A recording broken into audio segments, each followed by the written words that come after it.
pada sebuah ilmu baru, pada sebuah data baru, masukin ke kotak tidak tahu. Karena itu satu-satunya kotak yang membawa pada tahu. Ya harus dihikmahi. Umpamanya kayak corona sekarang ini, menurut saya itu adalah ada satu fase orang harus berhenti, harus melakukan hikmah. Manusianya. Jadi hutan linnas, jelas itu manusianya.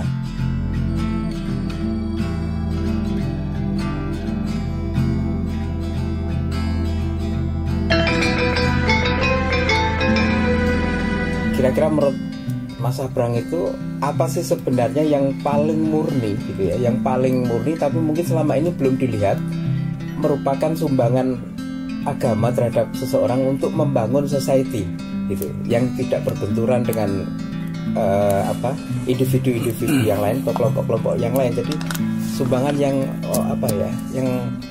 yang manfaat, ya murni, yang tidak selama ini kita bayangkan gitu lah. Karena aku tidak tahu bayanganmu ya. Tidak kira-kira. Sepemahaman saya membacanya sekarang kan hierarkinya gini. Manusia punya agama, terus di society. Iya. Nah, hierarkinya di society, kemudian nanti ada agama politik, agama kultural dan seterusnya itu tadi. Kalau sepemahaman saya sih kebalik jane. Agama itu justru nempelnya di manusia nih, di bawah manusia ini justru. Jadi outputnya mau politik, mau seni, mau segala macam itu kan output dari manusianya. Tapi kalau misalnya gini, kalau sains menyediakan science attitude, di mana orangnya skeptis mencari mendistilasi informasi sedemikian rupa dengan attitude science, agama juga menyediakan attitude. Ada religion attitude juga. Itu justru nggak kompleks. Itu manusia sing berprasangka baik, manusia sing tawakal, manusia sing takwa. Itu belum ada hubungannya sama society sama sekali itu. Itu dia bagaimana agama memperbaiki, mengasah manusianya.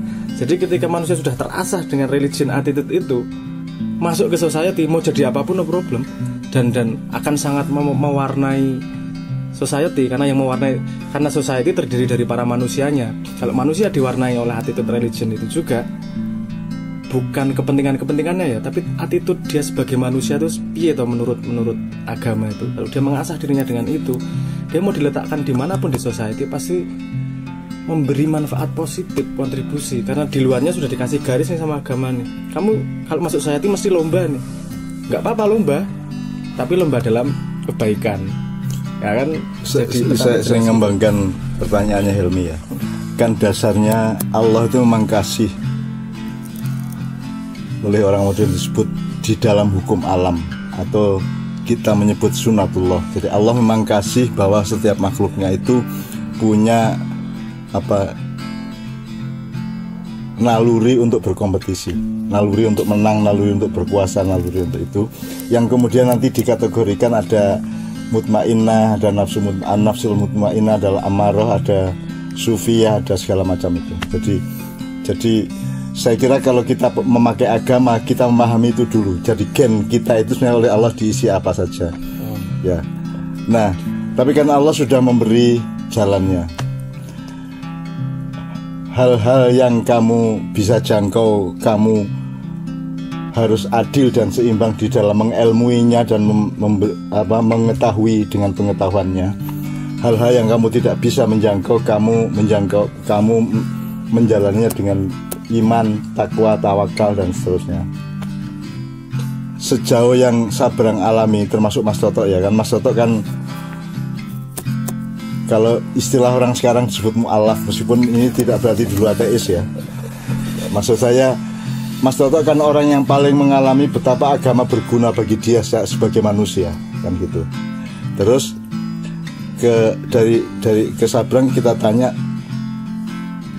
seberapa jauh sebenarnya orang agama ini tidak hidup dalam agama, tapi hidup di dalam sunatullahnya, hidup dalam hukum alamnya yang tidak dibijaksanai, tidak diilmui dengan pengetahuan-pengetahuan agama.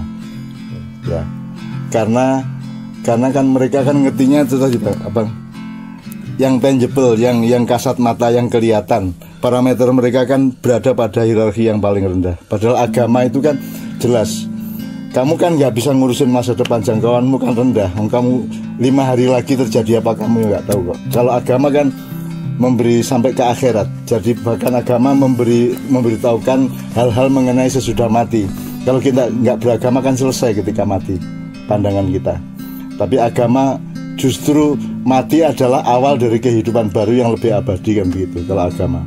Nah dari situ kan Sabrang bisa mengelaborasi bahwa kesalahan utama itu apa, Brang? Mungkin sebelum Sabrang ya, saya sih melihatnya begini. Saya melihatnya kalau pakai tradisi teologi yang memerdekakan manusia, agama itu posisinya ada pada refleksinya itu. Jadi seluruh permainan sepak bola manusia itu wis mungkin ya ono sing antem-anteman, ono sing seliding-selidingan, ono sing mungkin baik-baikan dan sebagainya.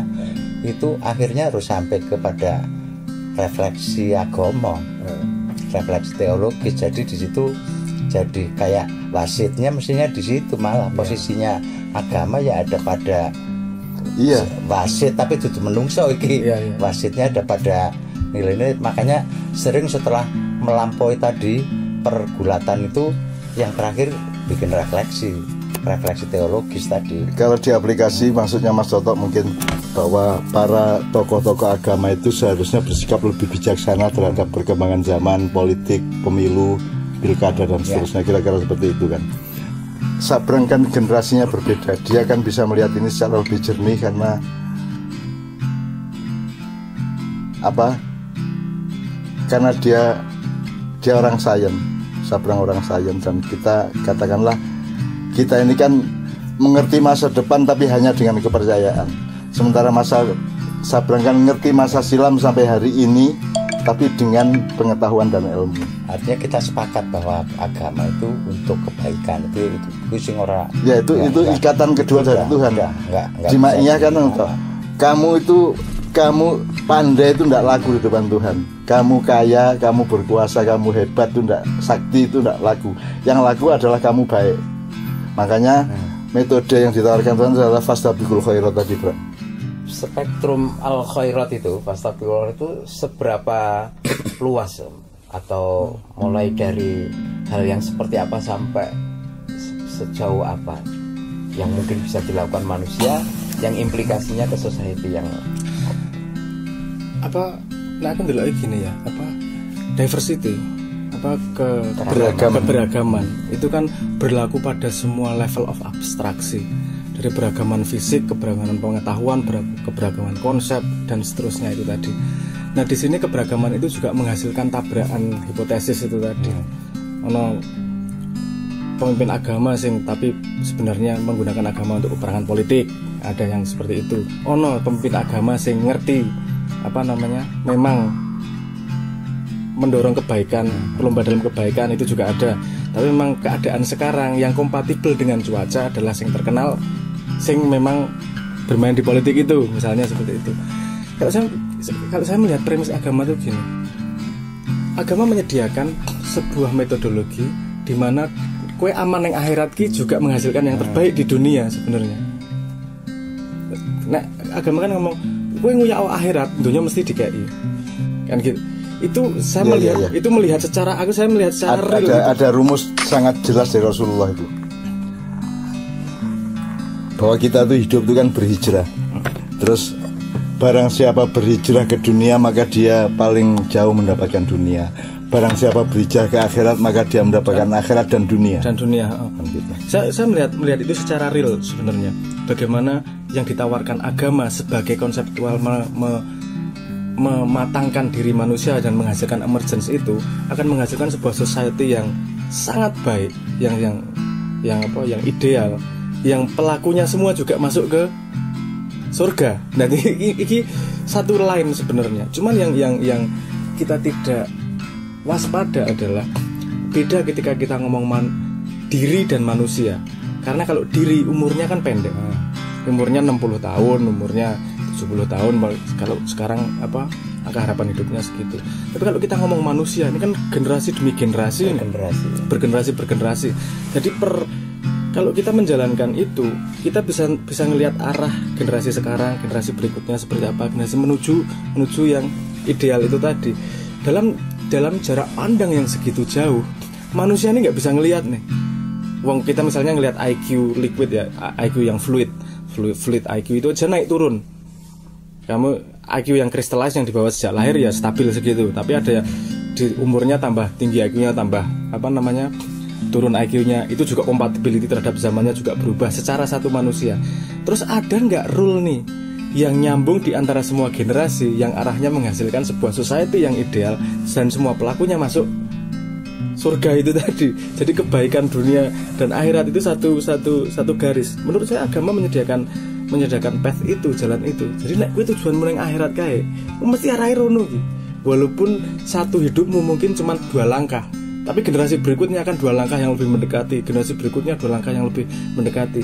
Nah, kontinuasi terhadap sebuah konsep ini kalau diletakkan pada pengetahuan akan terjadi degradasi. Akan terjadi degradasi karena ada tabrakan dengan perkembangan teknologi, perkembangan pengetahuan. Jadi kan harus ada garis merah sing gawa pada sepanjang generasi. Dan itu hanya bisa diletakkan pada attitude manusianya itu, yang nir waktu. Nah, kebaikan kan mau sekarang, mau masa depan, mau masa lalu ya kebaikan. Ekspresinya tergantung pada nggak ada perubahan. Tidak ada perubahan, cuman ekspresinya mungkin gue internet dan berbeda mungkin ekspresinya, tapi core-nya sama. Nah, agama menyediakan core itu menurut saya ini mungkin Sabrang bisa mendetailkan ya. Kalau saya belajar Nabi di Madinah itu, terutama ketika keluar Piagam Madinah, salah satu klausul awal itu kan siapa yang membuat Piagam Madinah adalah orang, umat atau masyarakat yang hidupnya tergantung dengan Allah. Nah, Allah ini iso Yehowa, iso sopo Nabi Muhammad ora peduli. Yang penting orientasinya itu dalam rangka tadi membangun kebaikan hidup yang lebih baik. Bukan ora peduli, toleran. Rasulullah toleran. Ya. Jadi intinya itu sebetulnya. Ini saya pertegas dengan kita pernah diskusi mengenai bahwa sekarang kalau agama itu Islam itu Al-Qur'an misalnya ya, yang narasi dari Allah ya. Itu kan jelas manualnya bahwa itu hudan linnas.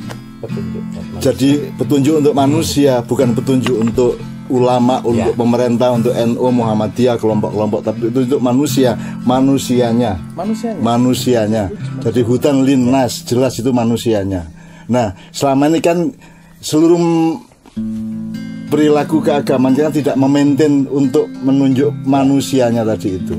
Nah, nanti manusia ini baru ada gradasi, ada kualifikasi, misalnya ada manusia yang bertakwa dan tidak, hudan lil muttaqin, ada manusia yang beriman tidak, hudan lil ladzina amanu misalnya. Dengan catatan bahwa fastabiqulnya bukan khair tapi khairat. Jadi fastabiq itu berlomba-lombalah, istabiku. Khair itu satu, tapi khairat ini khairat jadi jamak. Jadi begitu kompleksnya, begitu luasnya, sehingga supaya tidak tabrakan ya kita butuh bil hikmah, kita butuh kebijaksanaan, kita butuh kematangan, butuh kerendahan hatian, butuh segala macam yang selama ini tidak kita praktekkan karena kita sangat tidak bijaksana di dalam menjalankan society. Kita sangat tidak rendah hati dan kita sangat tidak objektif. Jadi padahal kan bil hikmah, ud'u ila sabili rabbika bil hikmah. Jadi itu metode berikutnya. Tadi fastabiqul khair, tapi khairnya tidak bisa dipakai di ud'u-nya. Jadi untuk supaya kamu bisa menemukan ketentraman society, harapan society terpelihara, stabilitas, regenerasi yang lebih baik, itu dibutuhkan kebaikan yang sangat kompleks. Khairat itu harus dibijaksanai bil hikmah. Wal mau'izatil hasanah ini juga dasar itu perilaku dan perlakuan yang sebaik-baiknya. Ya. Mau'izah itu kan perlakuan ya. Perlakuan jadi treatment. Jadi ya, kalau dalam tradisi refleksi kan disebut lesson learn itu apa sih? apa hikmah yang Ya. bisa diambil itu apa. Nah itu mestinya seluruh apa namanya pertikaian, seluruh yang dilakukan itu harus selalu berhenti di situ. Saya kira ora mandet kono cak iki terus. Nah, iya, karena selama ini kan lesson learn itu apa namanya, kan itu kan nomor siji kan ngerungokke to, Pak. Ya. Nomor satu kan mendengarkan, dan itu kan tradisi yang sangat langka di dalam Islamic society ya. Karena semua orang disuruh mendengarkan, tidak pernah yang didengarkan itu mendengarkan, dan itu sebabnya kita bikin sinau bareng supaya kita menempuh satu tahap untuk saling mendengarkan dulu, supaya nanti kita pinter mendengarkan daripada pinter ngomong, pinter menasehati, kan begitu. Apakah al-hikmah itu termasuk bagian dari attitudes atau religion attitude yang coba dibentukkan oleh agama kepada manusia? Oh, itu attitude semua narasi realitas, mau sains, mau agama, mau apapun, itu pasti melalui proses hikmah itu. Karena proses hikmah itu adalah jembatan untuk merevisi teori dan ilmu yang dia miliki sebelumnya. Nek tidak ada jembatan revisi, yo tidak tambah baik wonge posisine. Jadi dengan narasi apapun sesungguhnya manusia harus ingat ya bahwa dia punya mekanisme hikmah itu ya. Karena tidak mungkin manusia langsung pada sebuah kondisi yang ideal. Jadi itu termasuk yang saya sebut ayat yang tidak difirmankan. Sebab kan itu kan panggillah, tidak ada siapanya, tidak ada subjeknya, tidak ada objeknya. Untuk ilah gitu dok. Untuk uman. Kita kan seharusnya kan untuk siapa? Ila sabili rabbika. Tapi Tuhan kan tidak menyebut itu berarti dia memang pintu. Kita harus memasuki pintu itu. Pasti ada siapanya, pasti ada sasarannya. Nah, ternyata menurut Sabrang, religion attitude itu juga sangat perlu dimiliki oleh para saintis. Karena saintis membutuhkan, saintis akan gagal kalau dia umuk ya, kalau dia takabur, kalau dia menang dewe gitu kan. Maka dibutuhkan tawadhu, dibutuhkan bil hikmah kan gitu. Ini ada istilah sing apa banyak, walaupun kebenarannya belum diketahui, tapi quote-quote yang terkenal. Misalnya ngomong bahwa Thomas Alva Edison itu berhasil membuat lampu boklam itu pada percobaan yang ke-100, 99 kali gagal. Kalau itu tidak punya attitude hikmah, kerendahan hati, istiqomah, menjaga harapan, ya nggak akan sampai pada posisi itu juga. Jadi ini perlu digarisbawahi bahwa pengetahuan agama sama attitude agama itu tadi, attitude yang pengen dibangun sama agama, attitude jadi, yang dibangun agama. Kesimpulan dari Sabrang, seluruh pekerjaan manusia membutuhkan religion attitude, yang membutuhkan kesabaran, kerendahan hati, istiqomah, berlomba dalam kebaikan, mencari hikmah tanpa henti. Orang harus sudah punya software itu, mau masuk dunia manapun wis ra iso kalah dek lebih ya. Orang dia setiap pengalamannya diolah menjadi sesuatu yang itu baru, pun tidak kalah menangnya Jawa ya. Menang tanpa ngasorake. Ya. Gampangannya saya tuh penasaran, jadi ciri-ciri dalam tanda petik ini kasar istilah ciri-ciri. Orang-orang yang beragama itu ya bisa diukur seberapa dia memiliki skill menghikmai sesuatu atau kebijaksanaan. Bisa dibilang begitu enggak? Itu salah satu komponen yang penting untuk dilihat. Nah, kalau saya pribadi melihat attitude religion itu dari stability dia. Dari stability gini. Seberapa koneksi dia sama, seberapa terpengaruh dia sama dunia. Menurut saya orang yang punya attitude religion itu karena koneknya sudah sama jagat, sama Tuhan. Jadi kejadian di dunia tidak gampang bikin dia sedih, tidak bikin dia gampang senang, tidak bikin dia gampang putus asa, tidak gampang bikin marah, ora kagetan. Ya kalau Jawa ya. Ora kagetan, ora gumunan, ora. Jadi ketergantungannya kepada dunia sekitar. Jadi lesson learn apa hikmah atau refleksi itu adalah sakjane ya metode untuk ya bisa sampai akselerasi jadi kematangan dia. Jadi akhirnya bisa jadi akan lahir inovasi di situ karena melakukan apa namanya. Itu ada lagunya untuk Simon & Garfunkel dan ada yang hearing without listening, mendengar tapi tidak mendengarkan. mendengar tanpa mendengarkan. Kalau dalam Islam kan sami'a tapi tidak istami ya yasma walakin la yastami. Mendengar tapi tidak menyimak maksudnya. Ya. Jadi nek yastami kan fa idza quri'al qur'anu fastami'u bukan fasma'u.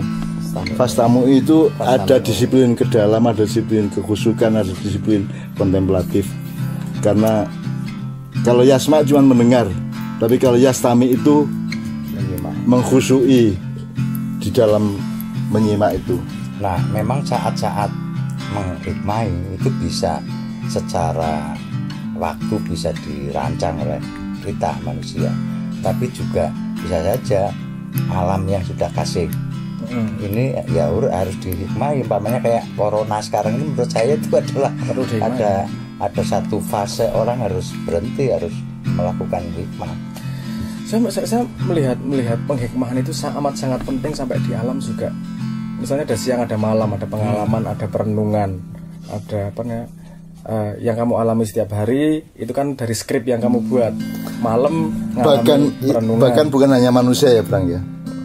Mutasi atau pertumbuhan setiap spesies apa binatang atau tumbuhan kan sebenarnya berdasarkan penghikmahan sebenarnya.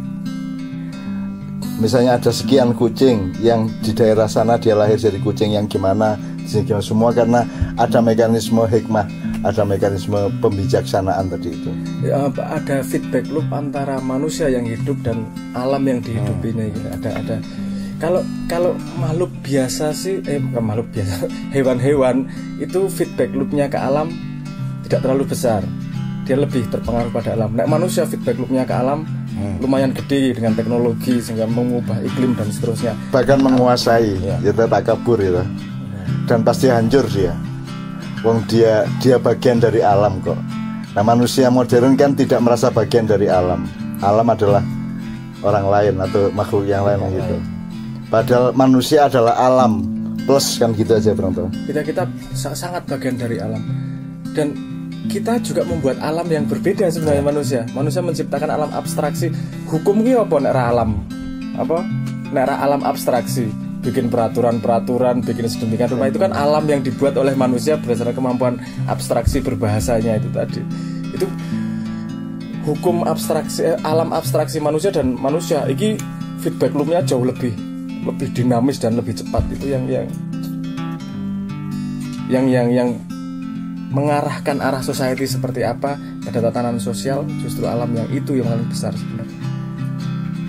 Nah, sementara di dalam konteks agama tadi sebetulnya kan hubungan paling eratnya adalah hukum sebab akibat itu sebenarnya, yang manusia bisa mempengaruhi macam-macam, tetapi ini ada hukum sebab akibat yang kamu nanti yang nggak bisa kalau kamu serakah ya ini akan bekerja, jadi nggak bisa karena manusia itu bagian dari alam, dia tidak mungkin melanggar alam. Dia tidak mungkin melawan alam, tidak mungkin melanggar hukum alam. Jadi, dan kalau kita mengenal hukum alam sebagai sunatullah, dia tidak mungkin melanggar ketentuan dan tradisi Tuhan. Nah, sekarang kalau untuk mengakhiri ini, saya minta Sabrang berangkat dari sini, Bang. Waktu SD, SMP, SMA kita kan kenal ada peribahasa, ada religion without science is lumpuh. Tapi kalau science without religion is blind, buta. Kui mungkin penjelasanmu mungkin bisa berbeda. Jadi agama tanpa sains dia lumpuh, tapi kalau sains tanpa agama dia buta. Itu ada peribahasa seperti itu. Einstein kalau tidak salah yang bilang. Bukan? Itu. Lali aku. Apa Hawking ya sing ngomong? Lali. Betul. Hawking bukan. Bukan ya? Udah enggak lama kok. Oh, suwe-suwe. Aku lali siapa sih? Ngomong, tapi prinsipnya aku setuju itu. Setuju itu karena tadi saya sempat ngomong tentang komplementer itu. Narasi realitas itu komplementer seharusnya, bukan substitusi. Dan perdebatan tentang ekstremitas terhadap agama sama ekstremitas terhadap sains, menurutku lagi-lagi berakar pada kurang dolan. Saintis wampuh kemudian megang agama dengan argumentasi sains Cahyono. Francis Collins, nah itu harus moco apik banget itu juga. Terus ada kemudian sing wong apa jenenge agama terus kemudian sinau sains yo ilang agamane yo ono. Itu jadi kalau kita mau pakai parameter itu dalam society tidak ada standar rule juga. Jadi kalau mau pakai sebuah peraturan untuk menata hierarki dalam society yang universal bisa dipakai semua manusia, bukanlah pada klaim kebenaran narasi realitasnya, tapi pada fungsi dari narasi realitas tersebut itu terhadap orang lain, balik-baliknya ke manfaat. Jadi kalau katakanlah agak disimpulkan, sebenarnya kan seluruh tabrakan-tabrakan yang terjadi di abad ini, apakah politik, apakah golongan, apakah terorisme atau apapun, atau mungkin khilafiyah, istilafiyah, aliran-aliran sesat-sesat dan seterusnya, itu sebenarnya yang salah apa Bang? Yang salah itu misalnya orang agama sendiri tidak memahami agamanya, sebenarnya tidak melihat tempat agamanya itu di situ. Kalau nyun sewu, kalau saya melihatnya, aku kan karena tadi aku rasa seneng bener salah ya, karena aku sendiri pribadi tidak seneng bener salah. Itu yang akan menghakimi salah akan alam kok. Karena sesuatu yang tidak sesuai dengan Islam, orang suwe mesti mati dewi. Kayak sebab akibat itu tadi. Gue ngomongnya ngakune Islam sedemikian rupa, tapi ternyata aku ya ora Islam banget. Gue nggak jauh juga mati sendiri. Berdasarkan waktu sebagai wasit, gue mati dewi juga. Substitusinya aku tahu ngomong ini. Misalnya kekerasan atau syariat yang kaku, bid'ah, makruh, haram yang terlalu teknis, pragmatis, dan terlalu tidak di ranah agama, tidak di ranah hikmah gitu ya. Itu aku ngarani, itu nggak bisa hidup lama karena orang itu tidak kerasan kalau pengap terus. Karena dia pengap, dengan itu dia pengap, sesak gitu. Jadi dia nanti akan ditinggal sendiri, dia akan bubar sendiri kan gitu. Jadi sekolah aku ya Allah ki jane kuwi wis gawe sistem kontrol gitu gawe. Nah, yang jadi soal sistem kontrol itu juga diambil alih oleh manusia yang punya kepentingan itu sebenarnya kompetitif masyarakat. Jadi paling gampang kan gini, yang dibuat oleh manusia yang paling segaris sama sistem kontrolnya Tuhan, dia yang akan bertahan paling lama kan. Tapi bukan menang sekarang atau kapan loh, ini perlu digarisbawahi. Kemenangan agama itu pada bukan kemenangan agama ya. Aku ngomong menang itu kemenangan tapi membuktikan bagaimana efektivitas agama dari agama. Tidak dengan sentimen Islam Kristen bukan. Agama dalam arti bahwa Allah itu bikin konsep kan gitu kan. Bikin konsep atas kehidupan ini kan begitu. Itu akan terbuktinya pada jangka waktu yang panjang ya. Bukan 2 tahun lagi, 3 tahun lagi, enggak gitu. Kita evolusinya panjang. Saya minta lagi Om 1, 2 atau 3 kalimat yang mudah-mudahan bisa memberikan tawaran yang menarik buat teman-teman semua. Dan itu kita kembali ke topik utama kita, bukan topik yang saya garis dari seluruh yang kita bicarakan itu mengenai bias ilmu, pengetahuan dan agama. Mungkin bisa kita tambahkan society tadi. Dari keempat ini tadi itu apa yang mungkin Om Sabrang bisa sampaikan untuk teman-teman semua? Mungkin dalam lingkup Ma'iyah aja. Ya, termasuk kenapa yang Ma'iyah itu tawaran kayak apa? Oke. Kalau saya nyambungnya gini, itu empat-empatnya titik kebersamaannya antara ilmu, pengetahuan, society dan agama itu satu. Dalam setiap manusia titik garis merahnya adalah semua bersandar pada dirinya, pada individualitas manusianya. Jadi kalau kamu nyari ilmu yang relevan buat perilakumu, kalau kamu punya pengetahuan, kumpulkan yang memang relevan untuk perilakumu pada society. Pada society buktikan bahwa ilmu yang kau kumpulkan punya menambah positif atau kontribusi kepada kamu society. Kontrol jangan sampai yang dari society menyerbu kamu sesuatu yang tidak kompatibel dan tidak yang malah merusak dirimu, tidak mententramkan dan tidak memberi harapan. Jadi ada manajemen yang itu. Ya. Untuk manajemen itu saya tawarkan 1 kotak. Dalam manusia biasanya 2 kotak yang paling sering dipakai adalah kotak percaya dan kotak tidak percaya. Terhadap pengetahuan baru, terhadap ilmu baru, langsung dimasukin kotak percaya sama kotak tidak percaya. Ada kotak ketiga yang jarang dipakai ini. namanya kotak tidak tahu. Jadi kalau memang pada sebuah ilmu baru, pada sebuah data baru, masukin ke kotak tidak tahu. Karena itu satu-satunya kotak yang membawa pada tahu. Tak percaya itu tidak membawa pada kotak tahu. Tidak percaya tidak membawa pada kotak tahu. Yang membawa pada kotak tahu hanyalah pada kotak tidak tahu. Tidak tahu. Kalau makyah ya sebetulnya upaya untuk mendekatkan pada kebaikan tadi. Nah kalau kita bicara kebaikan ya ini upaya mendekatkan pada kemauan Tuhan. Iya betul. Itu aja. Kalau dikaitkan dengan pemahaman tentang daulat manusia makyah ya.